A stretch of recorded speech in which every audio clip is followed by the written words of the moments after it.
Já está a gravar e vou então começar por apresentar o nosso convidado.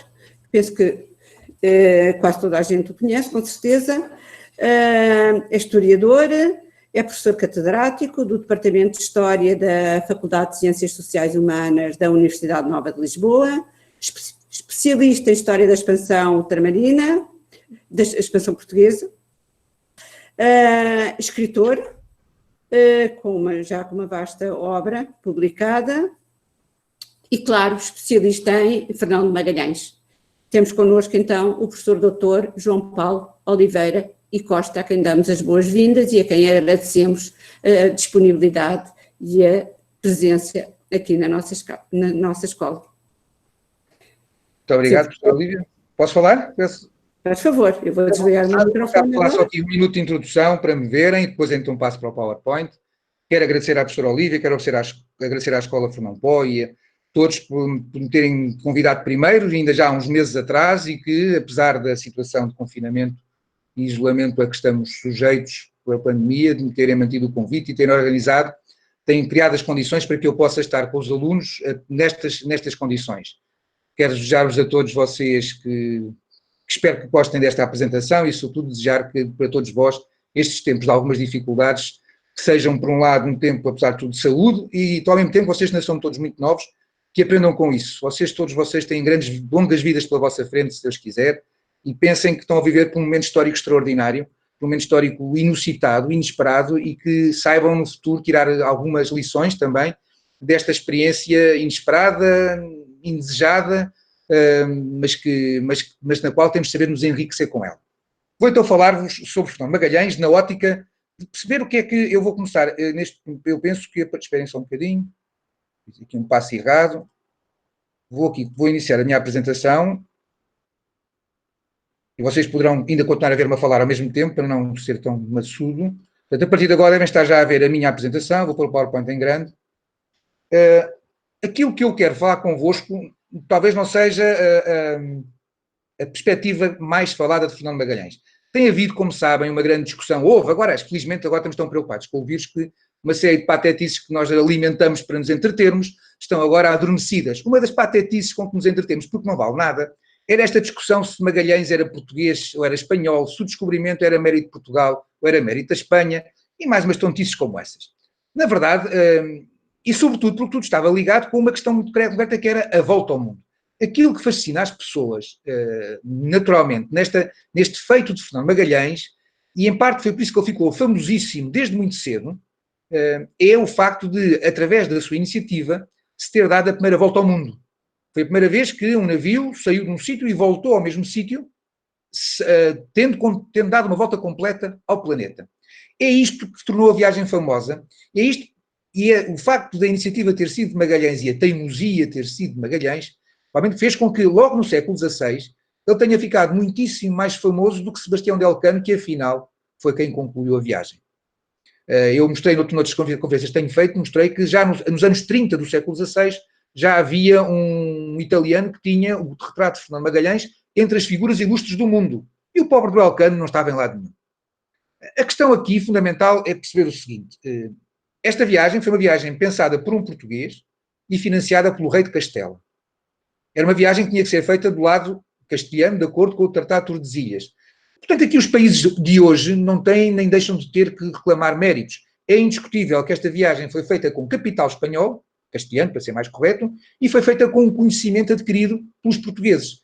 E, na verdade, aliás, eu devo dizer que eu, antes desta crise rebentar, estive associado a uma comissão mista, a luso-espanhola, que estava a preparar algumas comemorações juntas, que agora provavelmente terão abortado, mas em que eu, com os meus colegas espanhóis, nunca tive esses problemas que os jornalistas, ou que a Real Academia Espanhola, com os seus idosos vetustos professores, levantaram entre nós, historiadores portugueses no ativo, e os historiadores espanhóis da minha geração, e entre as instâncias governamentais portuguesas e espanholas, não houve a mínima crispação, e o que havia era a vontade de trabalhar juntos. Aliás, o PowerPoint que eu vou apresentar é uma adaptação de um outro que eu fiz há menos de um ano, em 19 ou 17 de julho, em Londres, numa atividade conjunta das embaixadas de Portugal e de Espanha, em que estive presente eu do lado português e um colega meu, um navegador solitário espanhol pelo lado da Espanha, e juntos os embaixadores, as embaixadas e nós, os apresentadores, falarmos juntos de um acontecimento histórico que interessa a todos. A questão que eu queria chamar-vos a atenção antes de entrar na minha apresentação é o seguinte, é que, na verdade, do ponto de vista de Fernando Magalhães, aquilo que nós celebramos não é a volta ao mundo, que ele não a deu, mas celebramos aquilo que são os verdadeiros impactos desta viagem, é isso que eu vos quero chamar a atenção. O título desta conferência chama-se Fernando Magalhães e a descoberta da grandeza do mundo, não é da circunnavegação. A circunnavegação é um recorde. O que o Sebastião de Elcano fez foi um feito tão importante como o primeiro homem que chegou ao Polo Sul, ou o primeiro homem que subiu ao Everest, ou o primeiro homem que chegou à Lua. Não acrescentou conhecimento, ganhou-se experiência, bateu-se um recorde. Porque toda a gente já sabia, toda a gente culta já sabia que o planeta era redondo. Portanto, o facto de alguém ser capaz de o circunnavegar é uma proeza técnica, não é um acrescento de conhecimento. Os acrescentos de conhecimento foram dados por Fernando Magalhães, enquanto ele comandava a expedição, e é com isso que eu irei concluir esta apresentação, mas tem a ver com isto, com a grandeza do mundo. É a grandeza do mundo, como ele é, que se ficou a saber, devido a esta teimosia e este impulso de Fernando Magalhães. Ora, interessa-me, portanto, perceber quem foi este cavaleiro português, que afinal vai provocar este descobrimento, e, sobretudo, perceber o que é que foi, de facto, revolucionário na expedição de Fernando Magalhães. E para isso é preciso perceber que os descobrimentos que começaram, como tem aqui indicado, em 1434, até 1500, tiveram como evolução apenas a descoberta do Oceano Atlântico e muito lento, em que o grosso das navegações se fizeram ao longo da costa ocidental africana, ou seja, na costa oriental do Oceano Atlântico, e só algumas viagens foram tocando no Ocidente. E, portanto, aquilo que Magalhães resolveu foi este incerto Ocidente, que só se resolveu passados 30 anos da viagem de Cristóvão Colombo. Vamos só olhar rapidamente para as origens da expansão, para percebermos como é que tudo isto aconteceu, não esquecendo que Portugal era um país, como é hoje, um país da periferia, da cristandade e no fim do mundo daquele tempo. Mas com uma coisa muito interessante é que Portugal, estando aqui, corresponde ao centro da costa europeia. Se virmos desde a Escandinávia, desde a Noruega, da Suécia, até à Grécia, Portugal está no centro desse sistema de comunicações ao longo do mar. E esse sistema permitiu que Portugal, sendo periférico, tivesse algumas vantagens. Às vezes tem desvantagens. Nós agora estamos numa crise em que todos os nossos vizinhos, a Espanha, a França, a Inglaterra, a Itália, a Alemanha, a Bélgica, a Holanda, estão com muitíssimos mais casos deste vírus, e nós tivemos menos, entre outras coisas, porque estando numa periferia, demorou mais a cá chegar, e o nosso governo, e nós, a sociedade em geral, tivemos mais tempo de nos prevenir do que aqueles que foram apanhados praticamente de surpresa, como a Itália, ou a Espanha, ou a França. Essa periferia, ao longo da história, tem-se manifestado, das mais variadas razões. E os descobrimentos são, em parte, resultado de Portugal estar no sítio certo para que, no contexto da Europa, fosse a potência a desencadear um processo de exploração dos oceanos e, consequentemente, de globalização. Não tinha sido o primeiro. Os primeiros tinham sido os vikings dentro da Europa, só que a centralidade dos vikings, estão aqui a ver, aqui no sul da Escandinávia, a centralidade dos vikings atirou-os para o gelo, atirou-os para a América do Norte, onde havia índios, mas não havia cidades para conquistar, nem havia riquezas evidentes à vista, não havia especiarias, não havia ouro. E, portanto, eles irradiaram, mas como irradiaram a partir desta zona, não puderam aceder às zonas por onde o mundo se teria que expandir mais tarde. E, portanto, os vikings, mais, e acontece depois os vikings, que eram pagãos, converteram-se ao cristianismo e perderam parte da sua identidade. De qualquer maneira, se vocês gostam minimamente de história, neste momento na Netflix, por exemplo, está uma série sobre os vikings, feita pelo canal História, que é uma série extraordinária, violenta, mas extraordinária, tem 3 temporadas acessíveis na Netflix e que eu recomendo vivamente a quem gostar. A ideia que havia era que o oceano era incomensurável e que não era navegável, como foi dito no século VI e no século VII por Santo Isidoro de Sevilha, um dos grandes sábios da Espanha visigoda. O mar era um mistério. Portanto, Portugal estava no fim do mar. O mundo, era como se o mundo acabasse de facto aqui.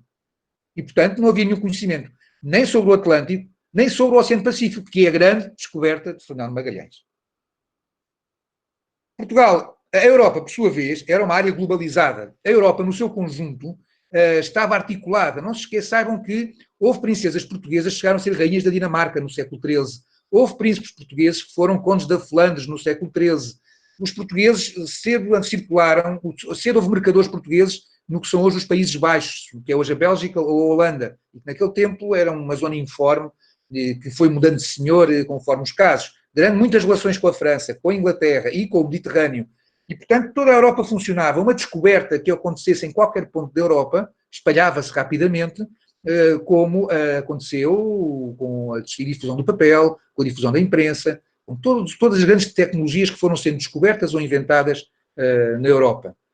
E é bom perceber que estes descobrimentos, a que Magalhães vai ser um dos protagonistas, quando Portugal desencadeia este processo como parte da Europa, é uma Europa que está completamente matizada com o resto do mundo. Não se esqueçam que Portugal levou a pólvora, tinha sido inventada pelos chineses, o papel, tinha sido inventado pelos chineses, a numeração árabe, tinha sido inventada pelos indianos, uma religião, que é o cristianismo, tinha-se começado na Ásia também, enfim, depois levava ao direito romano, o pensamento grego, enfim, mas era um complexo, uma grande mistura de tudo muito global, com esta religião universal e expansiva, e com outra coisa muito característica do nosso país, que é, ou da nossa civilização, desculpem, que é esta civilização que promove o indivíduo. E que vocês quiserem, porque nós na história temos que tirar lições da história para o presente, percebam porque é que nós temos aqui em Portugal tanta discussão, não, em Portugal e na Europa. Temos tido tanta discussão e tantas brigas acerca do que é o isolamento social, das pessoas que querem continuar a passear, das pessoas que querem continuar a ir ver o mar, etc, etc, por comparação com a China, onde quando eles deram uma ordem, eles ficaram todos fechados em casa e acataram a ordem, como aconteceu na Coreia, porque exatamente as civilizações orientais são muito mais gregárias e impõem muito mais o dever social aos direitos individuais e, portanto, foi muito mais fácil na China ou na Coreia conterem a propagação do vírus, porque as pessoas, à mínima ordem, acataram todos. E ninguém se rala de andar com máscaras na boca, porque já não há muito tempo, e nós temos essas dificuldades todas, que são as mesmas que nos levaram a fazer os descobrimentos. A história tem esta vantagem, é que se nós dermos atenção, há coisas do nosso comportamento de hoje que se percebem porque não são invenções de hoje, são tradições, são modelos de comportamento que são civilizacionais. O cristianismo trouxe-nos, e o direito romano, e o pensamento grego, trouxeram-nos todos eles uma valorização extraordinária do indivíduo. E é essa valorização extraordinária do indivíduo que vai estar perfeitamente também visível no próprio Fernando Magalhães, como falarei mais daqui a bocadinho. Portugal, em 1400, aqui não vos vou amassar com isto, era, portanto, um reino centralizado e que estava pronto para fazer a expansão. E ao fazer a expansão começou com a passagem a Ceuta, que é um ponto de partida. Mas a passagem de Ceuta, atenção, não a confundam com os descobrimentos. A passagem de Ceuta tinha a ver com a descoberta do oceano, com a tentativa de penetrar no mar Mediterrâneo. Ceuta está aqui na ponta e quem controlasse esta cidade podia controlar a navegação que passa no estreito. Não se esqueçam que ainda hoje, lá está, a história vem até ao presente, no estreito, os países da região não são quem governam o estreito. Em Gibraltar, que devia ser espanhol, pertence ao Reino Unido, e Ceuta, que devia pertencer a Marrocos, pertence à Espanha. É de tal maneira sensível esta região que ainda hoje há aqui este fenómeno estranho, que é haver uma possessão inglesa na Espanha e uma possessão espanhola em Marrocos. Os descobrimentos, que é o que nos interessam, são desencadeados pelo infante Dom Henrique, que tem um período experimental, e isto tem muito a ver agora com a expedição de Magalhães. Este período que está aqui assinalado, 1422 a 1434, é o tempo, foram os 12 anos que foram precisos para que finalmente os marinheiros perdessem o medo ao cabo bujador. O medo deste género, não pelo mar poder engolir, mas pela impossibilidade de fazer as viagens, vai ser outra vez aquilo que mais Fernando Magalhães teve de combater com a sua tripulação enquanto descia a América do Sul. Jogava-se que era impossível navegar, mas o infante teimou. E vencer o medo, nós hoje olhamos para este boneco e parece, que brincadeira, que disparate, será que eles eram medricas? O que é que? Não, eles tinham conhecimento daquele tempo. Nós, se calhar daqui a umas décadas vão gozar connosco, temos enfiado em casa por causa do vírus, que havia sequer uma solução que nós ainda não descobrimos. E é isso mesmo, enquanto não se descobrem as soluções, nós temos que nos precaver. E aqui também, enquanto não se foi encontrada a solução para ultrapassar com sucesso o cabo bujador, os marinheiros tinham naturalmente medo. E, portanto, o início dos descobrimentos é isto mesmo. O início dos descobrimentos significa o momento em que os europeus, através dos portugueses, perderam o medo do mar. E é isso que vai continuar com Fernando Magalhães. Foi preciso depois inventar um navio específico, a caravela, funcionou sobretudo no Atlântico Sul, que permitiu navegar para o Atlântico Sul, porque no Oceano Atlântico os ventos sopram sistematicamente na mesma direção, coisa que vocês um dia aprenderão, ou já aprenderam, em geografia, e isso obriga a que haja, se queremos ir nas duas direções, temos que saber navegar contra a direção do vento, bordejando o vento, e é isso que estas velas conseguem fazer. Se algum de vocês pratica o windsurf, sabe explicar aos outros como é que isto se faz. Foi preciso também encontrar um aparelho para medir, para saber a latitude, a posição em que estavam em cada dia, e para isso adaptaram um instrumento que já havia, o quadrante, à navegação náutica, apontando à estrela polar. Portugal depois ganha o monopólio, E tudo isto tem a ver com negócios, porque é de negócios que o Fernando Magalhães vai estar interessado. Os primeiros negócios são estes, vocês aqui têm, o óleo dos lobos marinhos, os escravos, o ouro e as peles de animais, as caravelas podiam navegar através dos subir os rios, fizeram novos negócios, suscitaram novas formas de arte, isto é uma peça do século XV, feita por africanos no Benin, mas a representar os portugueses, com a cruz, com a armadura, com a barba, com a caravela. Sabemos também que a arte reflete o negócio, ou seja, esta é uma anunciação pintada em 1515 em Lisboa, mas em que Nossa Senhora está em cima, não de um tapete, como é habitual, mas de uma esteira africana, que significa exatamente que estes descobrimentos provocaram uma interação com o negócio. E depois uma nova geografia, e aqui que vamos então entrar cada vez mais, vamos nos aproximando cada vez mais de Fernando Magalhães. À morte do infante Henrique, o mundo imaginado era este. Está aqui a Península Ibérica, estão aqui os primeiros descobrimentos dos portugueses, mas depois está esta concepção de um mundo em que a superfície da Terra era principalmente coberta por terra e não por mar, onde ainda se desconhecia quer o Oceano Atlântico, quer o Oceano Pacífico.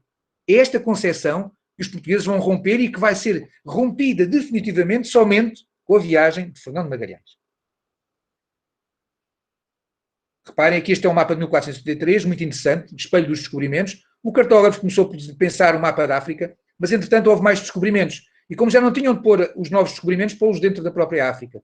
É um sinal desta dinâmica de um período revolucionário em que as pessoas estão permanentemente a aprender. Este mapa mostra-nos como ao fim de 50 anos de descobrimentos ainda não se via o Oceano Atlântico. Reparem, estamos em 1490, estamos nas vésperas da descoberta da América ou da chegada à América de Cristóvão Colombo, e este mapa de 1490 o que tem é apenas uma costa africana já razoavelmente bem representada, e tem aqui esta coisinha muito interessante. O que é que isto quer dizer? Isto mostra, uma vez mais, se eu vos falei do Cabo Jador como a vitória sobre o medo, agora falo-vos da passagem do Cabo da Boa Esperança, que está aqui, como uma vitória sobre uma tradição errada. Os romanos tinham imaginado, ou havia, além da tradição que nós vimos aqui, nós vimos esta tradição em que até era possível contornar a Terra, mas havia uma outra tradição medieval que dizia que o Oceano Índico estava fechado. E, portanto, o cartógrafo, quando começou a fazer este mapa, pensou por aqui uma cercadura completa, e tanto aqui águas de um lado, águas do outro separadas. Mas, entretanto, houve a notícia da viagem de Bartolomeu Dias e da descoberta do Cabo da Boa Esperança, e o teu cartógrafo teve que arranjar aqui, teve-se desenrascar, tal e qual, para conseguir que o seu mapa fosse um mapa atualizado e não fosse um mapa que, antes de ser apresentado, já estava desatualizado. É então a seguir que, por causa da viagem de Cristóvão Colombo, que portugueses e castelhanos vão dividir o mundo em duas partes. Agora, nós sabemos hoje que as duas partes correspondiam a estas terras, mas naquele tempo ainda não sabia que havia o Oceano Pacífico. Mal se conhecia o Oceano Atlântico. E, portanto, este tracejado, que é a continuação da linha que foi acordada com razoabilidade em Tordesilhas, em 1494, esta linha não se sabia exatamente onde é que passava. E é esse que vai ser o problema que vai levar Magalhães a atuar. Entretanto, havia outros competidores, não se esqueçam que os ingleses também chegaram à América do Norte, a pensar que era a Ásia. Vasco da Gama chegou ao Índico, finalmente.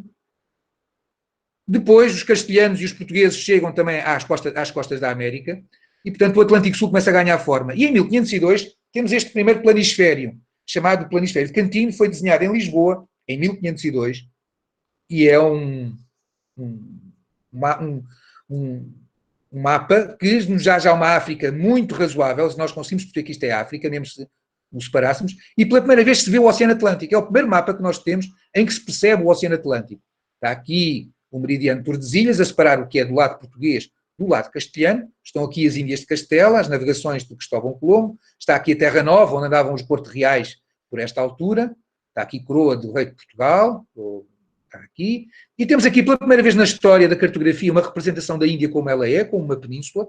Não faziam antes assim. Pela primeira vez temos uma única península indo-chinesa, que é isto aqui, onde é a Tailândia, onde é a Malásia. Agora, reparem, continuamos a não temos ainda o continente americano, nem temos o Oceano Pacífico.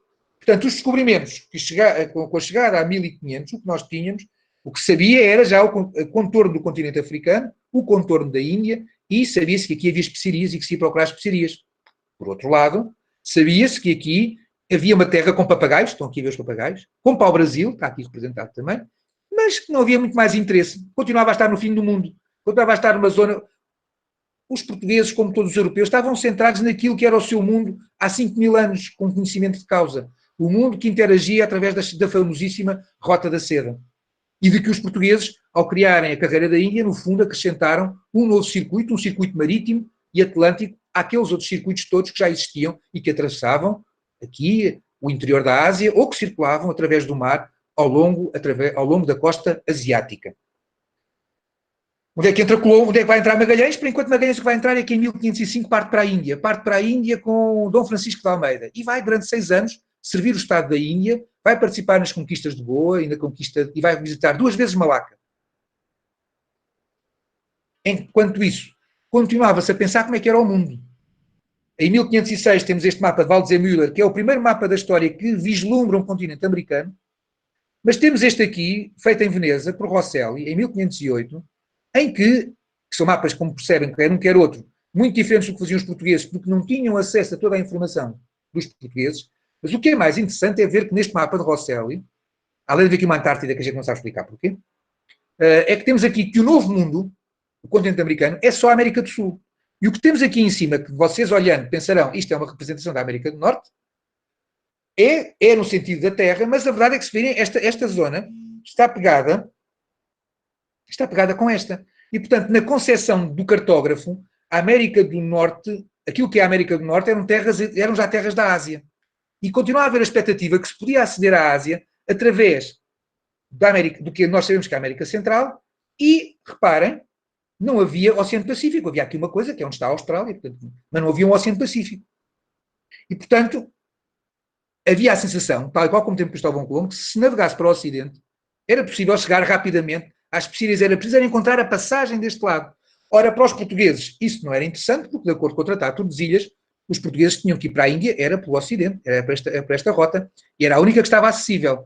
Os castelhanos, apesar de entretidos com as Índias de Castela, com a exploração que foram fazendo, continuavam sempre a desejar chegar às especiarias. Toda a Europa desejava chegar às especiarias. Só aqui atrás, este caboto, este veneziano ao serviço da Inglaterra, isto é a bandeira da Inglaterra, também o que julgava é que estava na Ásia, porque também o Henrique VII de Inglaterra estava à procura das mesmas especiarias, procuravam o Dom João II, o Dom Manuel I ou os reis católicos.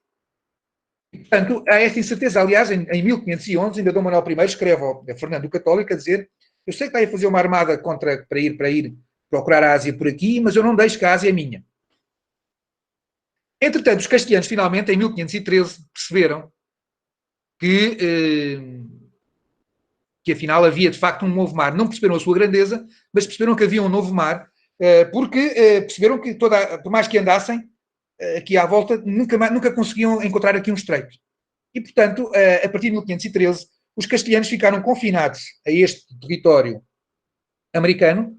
E não se esqueçam que a descoberta do ouro, através da descoberta do México e da conquista do México, só vai acontecer em 1522, 21-22, ou seja, o novo interesse da América, que é o metal precioso, só se vai concretizar para a Espanha, ou para a Castela, 30 anos depois da viagem de Cristóvão Colombo. E durante esse tempo, este mundo era um mundo pouco interessante, onde começaram depois a pensar que podiam plantar açúcar, procuravam aqui umas minas de metal, mas não era um mundo que depois veio dar a riqueza que veio dar a Espanha. Fernando Magalhães, entretanto, o problema de Fernando Magalhães é que, estando a servir os portugueses na Ásia, quando voltou, não se achou suficientemente premiado pelo rei de Portugal. E não se achando premiado pelo rei de Portugal, resolveu procurar alguém que lhe desse mais alguma coisa. E para dar mais alguma coisa, tinha ele também que oferecer qualquer coisa, um truque. Ia ter uma carta na manga.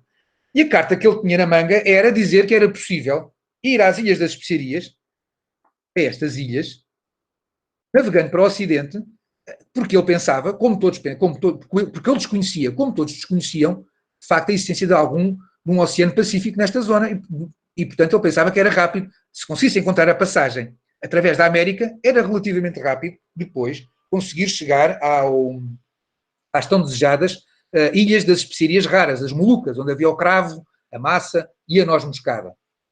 Ora, é este desconhecimento que o leva a insistir nesta viagem. Nesta viagem, Carlos V tinha pouco a perder nesta viagem, e é uma coisa que nós não sabemos, não é muito conhecido, mas saibam que, na mesma altura em que Carlos V e os financiadores de Sevilha, Cristóbal Haro, financiaram a viagem de Magalhães para ir à procura da tal passagem pudesse fazer chegar à Ásia, na mesma altura pagaram a um outro navegador para que fosse para a América Central, levasse navios por construir no porão dos seus navios, construísse uma armada nova deste lado e fosse por aqui. Ou seja, nem Carlos V, nem Cristóbal Daro confiavam completamente em Magalhães. Só que Magalhães estava-lhes a oferecer uma hipótese que só eles é que podiam aproveitar, os portugueses não podiam navegar por aqui, por causa do Tratado de Tordesilhas, e, portanto, foi uma espécie de tiro no escuro da parte do Carlos V, foi um bluff da parte do Magalhães. O Magalhães estava convencido, eventualmente, que por aqui, que é a Foz do Rio da Prata, na Foz do Rio da Prata confluem o Brasil, o Uruguai e a Argentina hoje em dia, que nesta zona, que é uma forma muito larga, que por aqui havia a passagem. Era isso que ele devia estar convencido. Mas não estava. E a viagem de Magalhães, o que é que tem de complicado a partir daí? Vejam onde é que está o Cabo da Boa Esperança. Vejam onde está o Estreito de Magalhães. São 20 graus mais a sul. Portanto, os homens nunca tinham navegado tão a sul. E é uma navegação que é cada vez mais complicada. E, portanto, a grande dificuldade que Magalhães teve foi não só primeiro de convencer o rei, mas foi, sobretudo, de depois conseguir manter a sua tripulação disciplinada e conseguir que com a sua tripulação continuasse a viagem para sul. Porque, como estou a explicar, esta viagem, a partir do momento em que eles não conseguem acertar com uma passagem no que é a Foz do Rio da Prata, esta viagem é uma viagem arriscadíssima, onde, mais do que nunca, aqueles medos dos tempos medievais ressurgiram. Não creiam que nesta altura o medo era o medo de serem engolidos por um monstro que aparecesse de repente. Não é que eles estivessem à espera de repente o mundo acabasse e caíssem por um precipício para o meio do espaço. Não são essas ideias disparatadas. Agora, havia a ideia que a questão é que eles sabiam perfeitamente que quanto mais navegassem para sul, mais duro havia de ser o clima. Já se sabia, por exemplo, que houve uma viagem dos portugueses que, em vez de fazerem contornarem o Cabo da Boa Esperança nas suas proximidades, desviaram-se e vieram um bocadinho mais a sul e que houve homens que morreram congelados no convés do navio, com o frio. E, portanto, eles sabiam que quanto mais navegassem para sul, mais o tempo era mais agreste. E, portanto, que era mais perigoso. E não tinham nenhum conhecimento. Magalhães, por seu lado, porque é que ele teimou em continuar? Porque já não tinha nada a perder. Magalhães tinha-se indisposto com o seu rei, o rei de Portugal. Tinha-se apresentado ao rei de Castela com um conhecimento. Se ele voltasse para trás sem a prova desse conhecimento, estava frito e cozido, como imaginam, não é?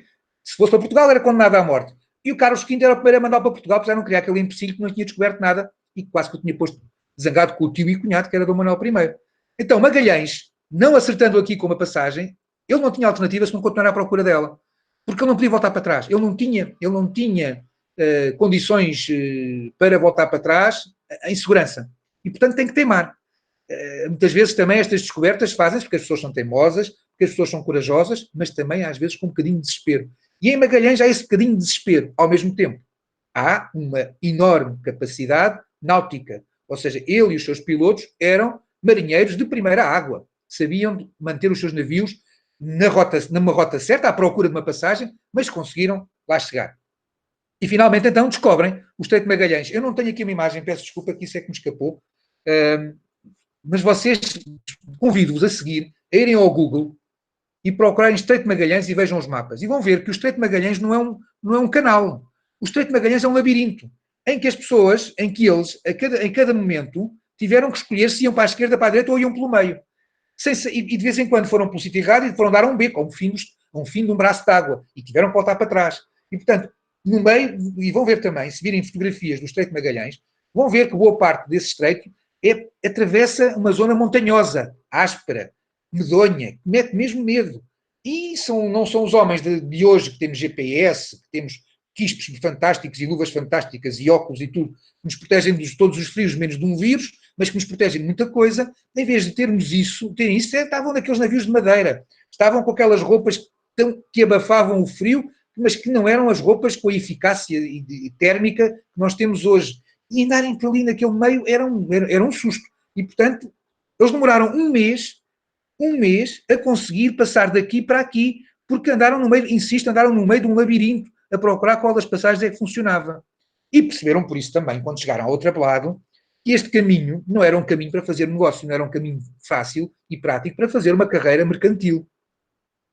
Tendo atravessado o Estreito de Magalhães, e esta foi a primeira grande descoberta de Magalhães. A primeira grande descoberta de Magalhães é A passagem que era procurada há 30 anos. Desde que Cristóvão Colombo tinha chegado às Antilhas, que os europeus procuravam a possibilidade de passar para este lado de cá.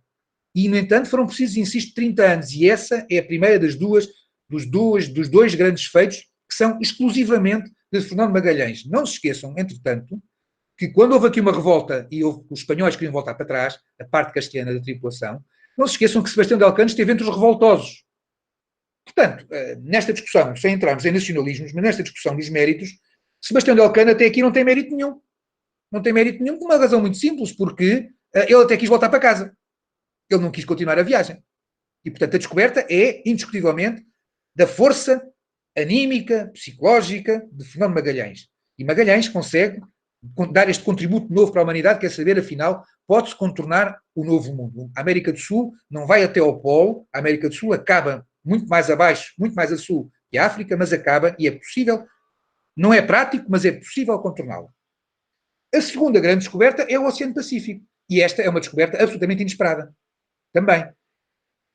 E Magalhães mostra que é um grande navegador porque à primeira conseguiu atravessá-lo e ir dar onde ele queria. Só que isto demorou imenso tempo porque isto era muito demorado. Para vocês terem uma ideia, como isto é demorado, vocês devem ter sabido que o navio Escola Sagres estava a fazer uma viagem, a repetir uma viagem de circunnavegação, que começou aqui em janeiro, em Lisboa, e que foi interrompida por causa da pandemia e por causa de tudo o que aconteceu. Eu, por acaso, até estive com eles em Cabo Verde, quando eles estavam já no caminho na rota, e eles iam fazer a volta ao contrário, por razões logísticas, porque eles também iam ser a sede da missão portuguesa nos Jogos Olímpicos no Japão, e tinham que estar em Tóquio em junho, e, portanto, eles iam fazer a viagem ao contrário. Foram até ao Brasil, ainda estiveram no Brasil, em Montevideo e Buenos Aires, e é quando já estavam na África do Sul, tiveram que voltar para trás. E eles iam fazer uma tirada à vela do Tahiti até ao Chile.